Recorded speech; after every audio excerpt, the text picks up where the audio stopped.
So,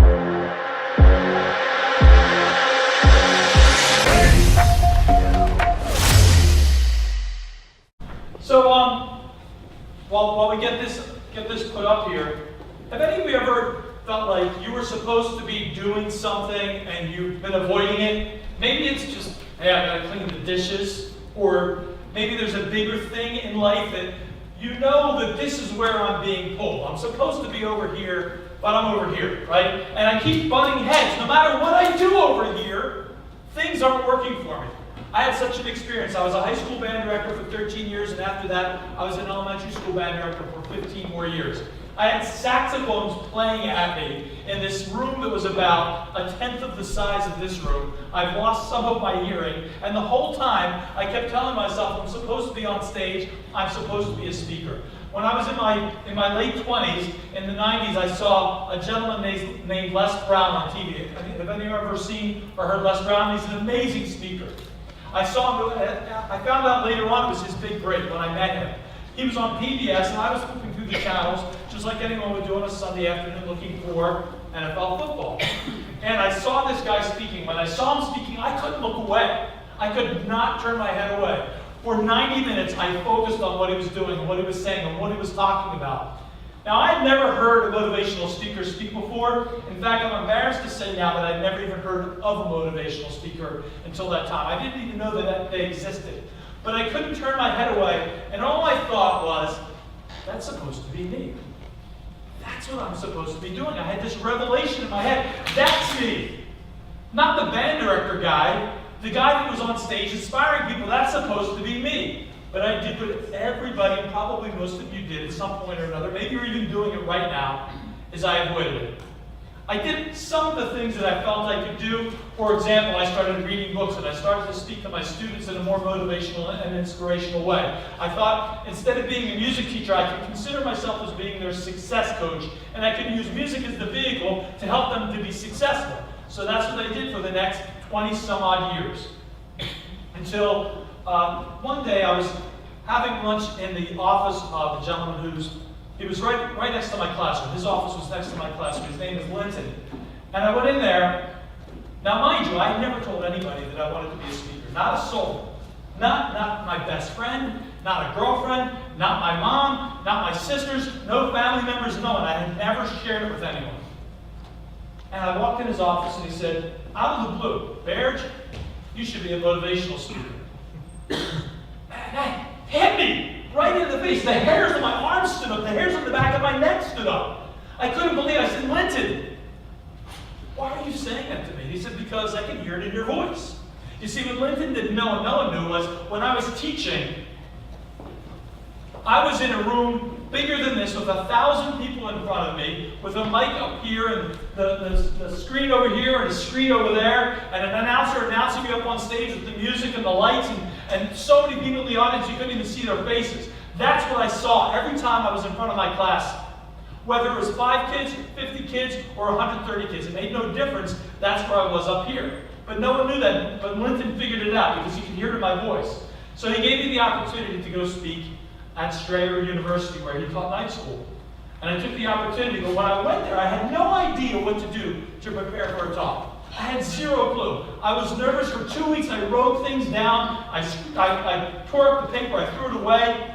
Up until 2 hours before I had to speak, I'm in the Starbucks down the street. And I'm writing things out, trying to figure out what it is I'm going to put out to these students. I had no clue. I couldn't write anything. I finally got to Strayer University in Delaware County in Springfield, and I'm sitting outside in my car, and I thought, what the frick am I going to do? What am I going to talk about? I couldn't get focused on it. And finally, the calm came over me. And I thought, I've been doing this my whole life. I've already been doing this every day. I already know what to do. Just do the same thing and you'll have the same result. So I did. I went in there and I did the same thing, and I was probably not as polished as I would have liked to have been. But it was awesome. It was great.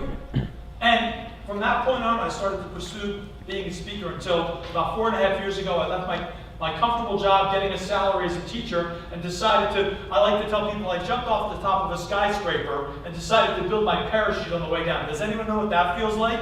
That's a little bit scary, right? A lot of people raising their hands. That's a little bit scary. But you do it. I mean, I like to think like you're falling down, and as you pass the different floors, people are popping their heads out, and they say, how's it going? You say, so far so good, because you haven't hit the ground and it goes flat yet, right? So that was my big slap on the side of the head when Lincoln said, listen, this is something you're passionate about. And what I did is I borrowed his belief. Because I didn't believe in myself enough to go out and do it, and I borrowed his belief. When he said, you should come and speak to my students, he believed in me, so I believed in me because of that. So a few years later, after I had left my teaching job, someone said to me, do you help people become better speakers? And I immediately said what anyone else would say, no. Right? Because that's what we do. We say no to everything. That's our mindset, to say no. Instead of saying yes, we say no. Immediately, I don't know how to do that. I'm going to say no. And within seconds after she said that to me, I thought, why did I say no? I've been teaching for almost 30 years. I know how to speak. If I know how to teach and I know how to speak, I can know how to teach people how to speak. By the way, Mike, here it is. I'm sorry about that. So I realized that there's other things that I can do. I can actually coach people to become a speaker. Or is this smack on the side of the head? I still didn't do it. I knew I could, but I still didn't do it. The universe says, if you don't listen to me, I'm going to give you a kick in the butt. And if you don't take that, I'm going to punch you to the ground. Until you listen, I'm going to put you into submission until you finally listen. This group groaned. And I thought, that did not sound good. I'm afraid of what this looks like. Fortunately, I didn't break anything, and I was able to continue the run. I skipped the next obstacle, but when I got home, there was a dent and a big scrape up my leg, which within a week turned into this flesh-eating virus. It was like taking away part of my leg. It felt like someone was sticking a hot iron against my shin. And I was stuck on the couch all day. And I couldn't do anything. I couldn't walk. It hurt too much. The doctor had to literally cut the infection out. I hope I'm grossing me out a little bit. The doctor had to cut the infection out. I got 2 antibiotic shots in my butt. I'll never forget, it was my most favorite line ever. I'm in the doctor's office with my pants hanging down and my butt hanging out. The nurse is giving me a needle. It's around 3:30 in the afternoon on a Friday. I turned to her, I said, it's Friday afternoon. You just saw my butt. This counts as a date. So I realized, I needed to do something else. I could do this. I could become a speaker, and I'm going to spend the time that I can't do anything else, and I'm going to finally listen to the universe, and I'm going to do what the universe says to do, which is to go and help people to be better presenters, help people to tell their story better, help people to connect with other people better, to help people to communicate and get some influence that they want to have with their business. So I'm going to make a couple promises to you today. 2 things I'm going to teach you. I'm going to teach you how to tell your story. Not in depth, but I'm going to teach you how to tell your story. And the second thing I'm going to do is I'm going to teach you how to begin and end your story with power. Sound like a plan? Easy stuff, right? So the first thing you want to do, number 1, is how to tell your story, or even someone else's story. You might think, I don't have a good story. Maybe you want to tell a story of one of your clients. You can do that too. Either way works. So the first thing you need to do is know what makes a good story, or actually, what makes a story good. They're 2 different things, right? It's subtle, but they're 2 different things. And really what it comes down to is having a structure to it. And it's this simple. That's it. That's it. Like you're saying, okay, Bearj, well, we already knew that, right? We already knew there's got to be a beginning and a middle and an end. Well, we do, but we don't always follow this. And the other part of this is this. If you don't know the purpose behind the beginning, and what you're supposed to do at the beginning, and what you're supposed to do in the middle, and what you're supposed to do at the end, then it makes no difference if you have a beginning, a middle, and an end, because you haven't done anything with it. Make sense to you? Yeah, of course. So, first thing, the beginning. The purpose of the beginning is to connect with your audience. So your audience says, this person's just like me. I can totally identify with this person. What's the first rule in sales? People have to know you, like you, and trust you. Yes or yes? Absolutely. That's the whole thing. I can see people nodding their heads. Yeah, that's it. Well, if they don't know you and they don't identify with you as being like them, it's going to be really hard for them to know you, like you, trust you. If you want to make them connect with you right away, I'm just like you. You're just like me. Gosh, that guy, that's the same stuff I was going through. He's speaking for me. That's the stuff I always think. And in the beginning of the story, if you can do that, you've got mail. Is that what it is? Is that it? If you can get that connection with people, they're hooked. And now they want to know the middle. Now they want to know the end. They're listening to you. So the beginning, that's really all it comes down to. Is the beginning is creating yourself as that ordinary character. That person that everyone can identify. The middle is talking about your struggle. And that you're gonna even get even more connected with that person, because they're gonna say, that person's just like me. Yeah, I've had that same struggle. That's the problem I had. I hit my leg in a mud run, or I hurt myself once and I was laid up on the couch. I know what that feels like. Or I had this epiphany where I knew I should do something and I never took the action on it. That's me. I've done the same thing. So you want to talk about that struggle so they can say, again, that's just like me. And then the end is simple. It's all about your transformation. How was I changed from this? What was different about me at the end than at the beginning? And then that person is saying, that's what I want. I want that. That's exactly what I want. This person's just like me. They had the same struggles as me, and I want what they're talking about. They've just done it. They know how to do it. That's the person who can get me where I want. It's the victory. It's that thing that I want. That's what your story is supposed to be about. Or someone else's story. When you tell a story, you've got to have the guts into it. This is called the hero's journey. Has anyone ever seen Raiders of the Lost Ark? Right, just about every hand goes up. Everyone says, yeah, I've seen that movie. That's the hero's journey. Did you watch Harry Potter? That's the hero's journey. Almost every story is all about the hero's journey. Every single one. And it's all about that struggle from ordinary to extraordinary. Because that's what we all want. There's not a person who doesn't want that. So my second promise is how to begin and end with power. That's pretty important, right? It's always tough if you've ever given a talk and you're standing on stage and you end and you think, well, what do I say? Thank you, right? We end it, or we come on stage and a lot of times people vamp a little bit. They say, hey, how's everybody doing today? Well, I want you to imagine yourself in a race. You're in the starting line, you've got that starting block, right? And the gun goes off, and all the runners go out of the shot. They're running like crazy, and you're standing there waving at everybody. Right? That's that weak start to the top where they're not bought in. They're watching the other runners, and no one's paying attention to you. So you want to be able to begin and end with power. Here's how we do it. Begin with the end in mind. It's that simple. If you don't know where you're going, you don't know how to start. Or if when you start, you're not pointing the direction at your ending, your audience is confused, your listener is confused. Whether it be from a stage, in a video, in a one-on-one conversation and networking, it makes no difference how it is, but if you don't point towards your ending, the person listening to you is confused. And they don't know where you're going with it. So always begin with the end in mind. Imagine if you were going on a vacation.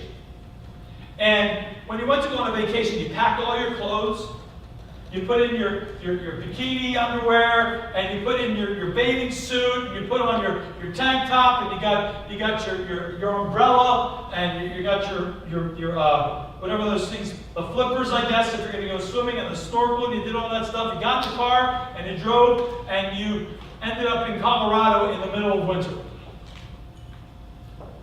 You didn't begin with the end in mind. Yet many times we do that when we go to talk. We've got to begin with the end in mind. And you wonder, well, how do I start? Well, where do you want to go? So that's the first question you have to ask yourself. The next thing is to know your first sentence.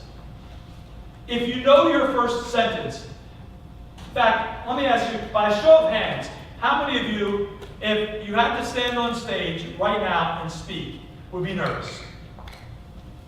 The rest of you, if you didn't raise your hand, you're probably lying. I always get a little bit nervous before I come on stage. Even though I'm used to it, even though I've spoken in front of really large audiences, I still get a little bit nervous.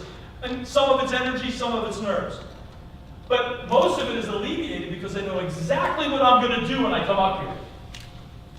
I'm in that starting block again, right? And I know what to do. I know what my first step is. If my first step is a stumble, I didn't know my first sentence. So you've got to memorize that first sentence. I had a professor in college who said, you need to remember, it was like the circle, I think it was a progression, a chord progression, 7 to 3 to 6 to 2 to 5 to 1. This is the chord progression is. I remembered it, I memorized it way back when because he told us we needed to know it. Like someone woke us up in the middle of the night at gunpoint at 2 o'clock in the morning. What's that chord progression? 7 to 3, 6 to 2, 5 to 1. You need to know your first sentence just like that. You need to know it as well as you know the back of your hand. Yeah, that's my back of the hand, right? You've got to know that for sure. So knowing your first sentence, and the last thing is you've got to end with a call to action. What good is the talk? What good is that video? What good is a story if you haven't transformed somebody? How do you transform them? You give them something to do. Give them an action to take. Call this number. Go to this website. Do these things. Take these notes. Read the notes you read. Whatever it is, give them a call to action. Without that call to action, the talk ends with nothing. Because people listen to it like a piece of music. And when they listen to a piece of music, that's really nice, I like that, and maybe I'll listen to it again, maybe I won't. But so what? You've got to give them something to do after your talk, at the end of the talk. So I made 2 promises. I wanted to teach you how to tell your story, which I hope I did, and how to begin and end your talk with power. And then what I want to make sure I impress upon you is that facts tell, and stories are what sells. Imagine if you went in the mall. You know the Cinnabon in the mall? When you walk past the Cinnabon, does anyone ever feel an urge to go get a Cinnabon? Is it because you read the sign that says Cinnabon? What's pulling you in there? The smell, yeah. Now, they don't list outside in the Cinnabon, these are the ingredients in Cinnabon to get you to go in, right? That's the facts. They don't even want to, they prefer not to let you know how many thousands of calories one Cinnabon is, right? They don't want you to know those facts for sure. But they pump out that smell, right? That's their story. That's their story to you. They're letting you know that story, that fact, because if you read the ingredients, you wouldn't care.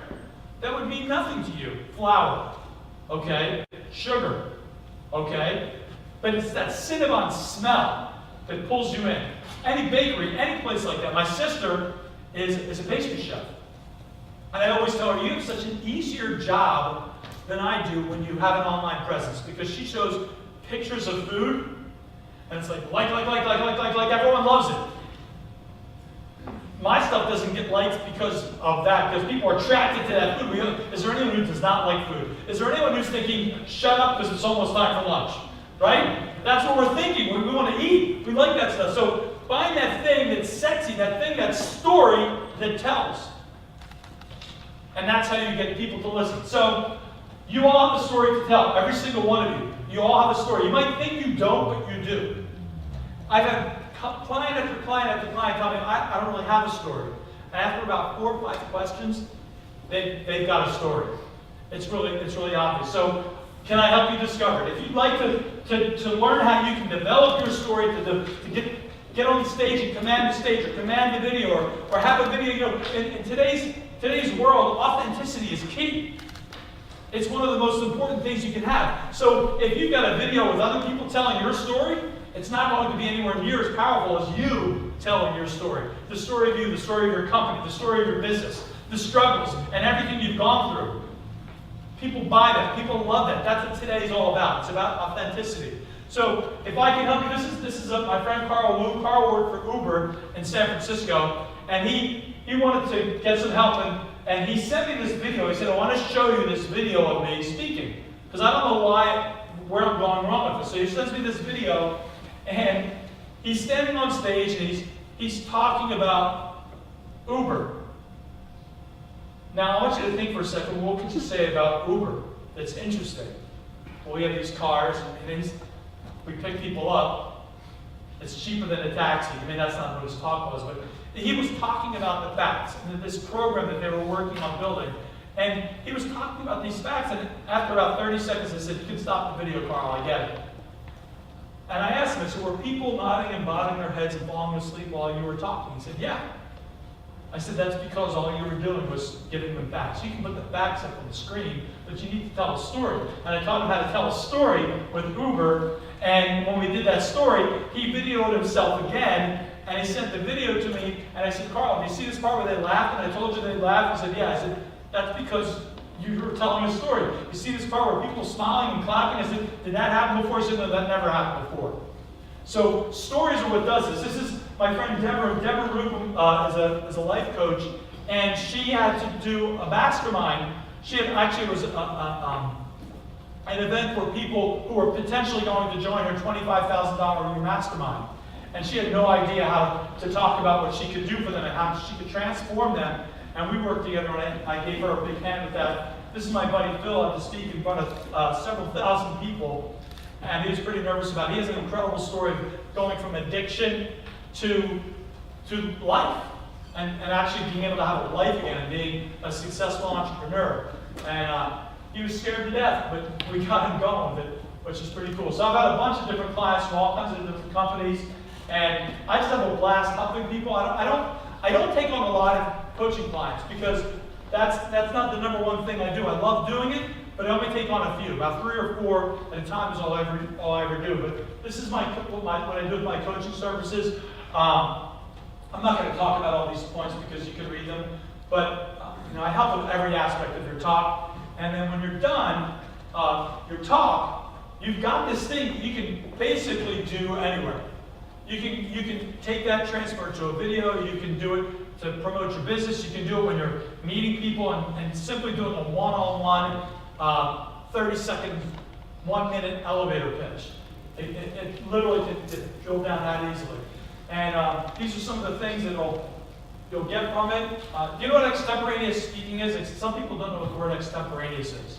It means speaking off the cuff. So if someone asks you a question, let's say you're on a panel, like up here, and you were asked a question, and you have to formulate your answer, and you can answer your question and sound like you know what you're talking about. You've got everything kind of organized in your head of exactly how you can present your answer, and that's what extemporaneous speaking is. I teach you how to get past your fears, because listen, we all get nervous, right? But when you understand what's going on with your fears, when you understand exactly why your body is reacting the way it's reacting, you're not as upset about it. You ever heard of, it's called fight or flight? So that's when, like in primitive times, when a lion or a tiger would come after us, or some other people were trying to come up, some other cave people were going to come and club us over our heads, or take our food, or take our shelter, our heart would start to beat faster. And the reason for that is our extremities need more blood, they need more oxygen.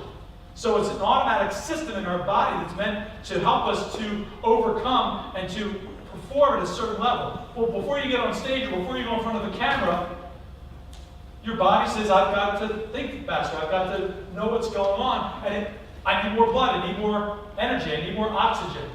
So your heart starts to pump faster for that. So when you understand that, life gets a whole lot easier. Oh, that's why that's happening. It's not that I'm nervous, my body's simply giving me what I need right now. Develop a personal story, be more powerful and influential, all that kind of stuff. It's just a blast. I love seeing the aha moments that people get when I do this. So real quick, normally it's like $3,000. What I want to do is I'm going to cut that in half for you guys. I'm also going to give a bonus. I have an online course that teaches you how to develop your own elevator pitch. And that's normally $500 for the whole thing's usually $3,500, but I'm going to do all that just for $1,500. If you want to do it in the next couple of days, just come see me. This is what the website is. You can go to it, actually just do it yourself. But I want to give you a challenge. This is my call to action. Number one, you need to discover your personal story. It's really important. If you want to be really successful with your business, if you want to have people notice you and pay attention to you, you need to develop your personal story. You need to find out what that story is. The next thing is, I want you to develop your story or borrow someone else's story, if that's more relevant. It could be a client's story, a success story that you have. You heard me talk about Carl a little bit. That's a story that I wove in within my story. Borrow other people's stories. Those success stories are really important. Some people call them testimonials. Right? It's okay for you to talk about the testimonials of your clients. And third thing is I want you to learn to utilize the art of storytelling to grow your business. Because it will grow your business. You'll get followers. You'll get people listening to you and following your business because of the story you tell. And the last thing is invest in a mentor to guide you. Whether it be me or someone else, it doesn't make any difference. You need to invest in a mentor to guide you so that you can get this right. Yeah, that's it. I mean, like that, I'm done. So listen, 4 things. You need to do those 4 things for you. Thank you for your attention.